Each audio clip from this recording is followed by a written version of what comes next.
Sa Lolo Montero? Ang role ko dito, ako yung boyfriend ni Miss Pia Moran. Yes, na merong asawa na may 2 anak. Tapos, ayun. Hindi ka ba parang nag-hesitate na tanggapin kasi medyo daring yung ano mo dito? Hindi naman, kasi si Sir Dennis naman, nasabihan ako nung una na wala naman daw na super, diba? Ano lang, thirst trap lang, which is okay naman for me. Okay. Pero ikaw ba, ano ba limitation mo bilang actor? Limitations ko, walang pakita sa baba. Hanggang ano? Upper lang. Yes. Ano yung mga natutunan mo dito? Is this your first film sa ano? Yes, this is my first film and this is my first screening. At ngayon ko lang makikita yung sarili ko sa big screen, so I'm so excited. Ano yung mga natutunan mo bilang actor? Natutunan ko bilang actor dito, magkaroon ng disiplina kasi yung mga ka-work ko dito mga veterana na and syempre alam na nila yung mga galawan talaga sa industry, so ako dapat nakikinig lang lagi and ayun, marunong makisama dapat. You're part of the Sparkle, right? Or hindi na?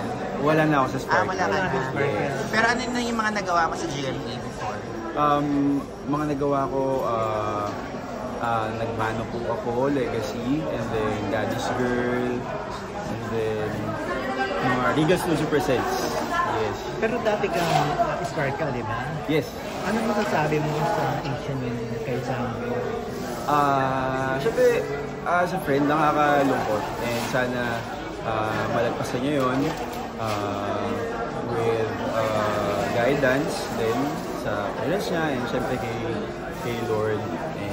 Ayun. Wala ka bang ganung karanasan na may nagtangkala? Wala naman. Wala naman. Hindi ka na-Sparkle? Hindi na. Kanina ka na? Ngayon po, under creative din na po ako. Kay Valenzuela? Yes, kay Miss Kate Valenzuela. Kay Kate. Okay. Pero how do you handle yung mga indecent proposal? How do I handle? Ginimitihan ko lang, and minsan pag, kunwari, madalas yan sa sa mga messages sa Instagram, social medias. Pag nakita ko agad sa labas sa parang ganun, hindi ko na pinapansin. Ayun. Pero pag wala namang ganun, kunwari nag-hi, hello, na-reply ako naman. Pero pag pumupunta na doon, hindi ko na in-entertain. Ano ba yung mga future projects mo after this? Future projects, titignan pa natin kung sa bago ko management. Kaya, ayun, hopefully, magkaroon ng mga magagandang projects, sana magtuloy-tuloy pa. Pero ano ba yung parang gusto mong gawin? Magsiseries ka ba or movies? Both. Gusto ko lahat. Pero when it comes to pagpapasexy, may limitasyon ka ba? O ano? Yes. As long as upper body lang, I'm good.